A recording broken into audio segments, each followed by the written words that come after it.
sebuah 5 kan. Masih pengecilan lah. Kita tahu dah 3 ni sebuah 5. Gunakan sebuah sisi lagi. Kalau pilih pusat dia dekat A lagi, boleh lah. Buat garisan condong tu dekat A. Okay, sisi yang dirujuk adalah AF lah. Ni 3 ni sebuah 5. Nak buat ni sebuah dia kepada 5 bahagian lah. Kita ambil 5 lah, nombor yang paling besar.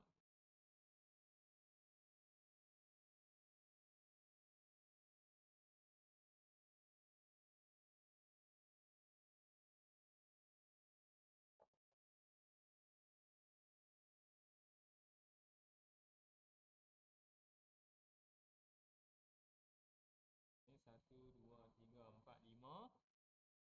Ni kemudian saiz asal dia adalah 5. Sambungkan dengan F. Dan kita kena selarikan dia daripada nombor 5 sampai ke nombor 3. Selarikan sampai nombor 3.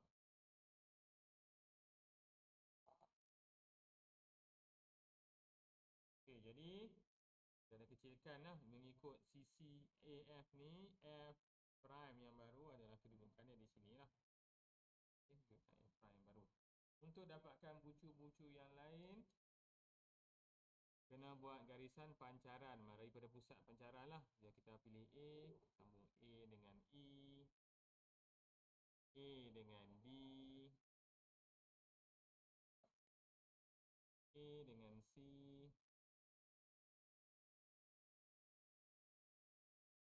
okey, jangan lupa lah pusat lengkung pun diambil kira. Kita kena garis juga.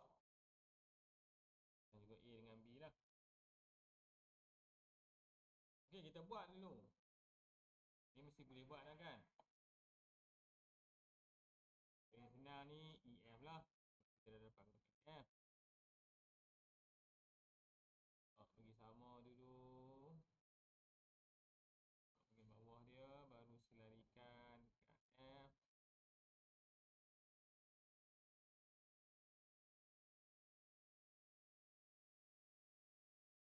Okey, kita dapat kedudukan E prime yang baru.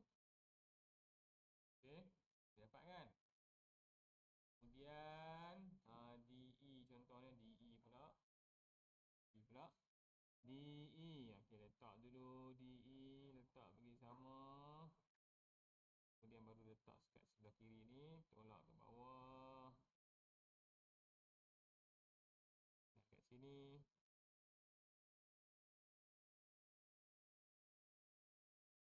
Ini adalah D prime. Kemudian kita nak dapatkan yang ni pula. DD.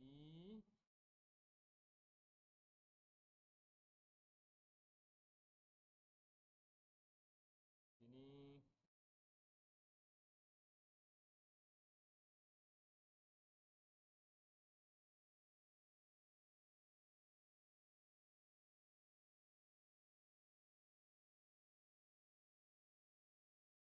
Okey, kita dapat C prime dekat sini. Okey. Manakah objek ni ada lengkung? Okey, ni pusat lengkung. Okey, kalau objek yang ada lengkung, kita kena buat tambahan garisan lurus. Sebab kita nak buat garisan lengkung ni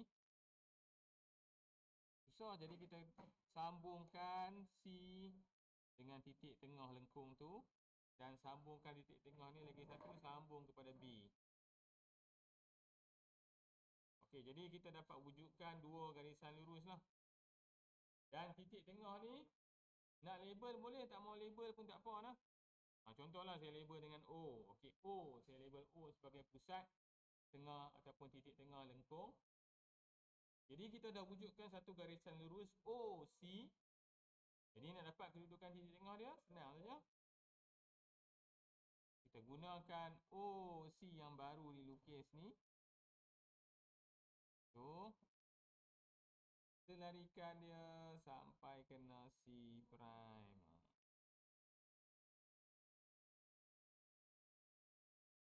Okey, sebab tu tujuan dia kita buat macam tu. Ini adalah O prime. Okay, sini O, ini O prime. Dan dapat kedudukan B. Tu kita buat garisan lurus juga dekat sebelah sini kan. Tu tujuannya kita tambah garisan lurus tu. Ini sampai O.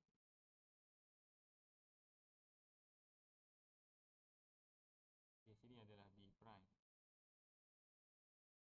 Okay, memandangkan dia adalah lengkung, jadi kita kena guna jangka lukis untuk buat dia punya lengkung lah. Berpusat di O prime sampai B prime. Kita akan pusing sampai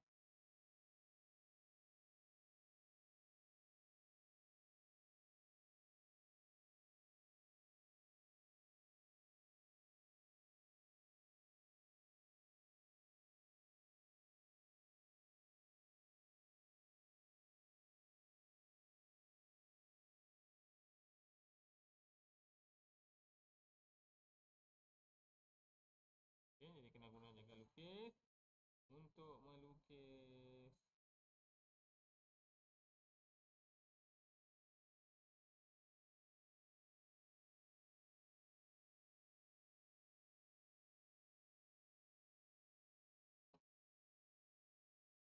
dan kita kena gelakkanlah garisan objek yang terakhir yang kita dah lukis tu.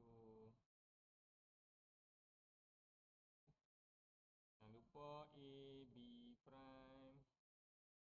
Dan juga dekat bawah ni A, F prime.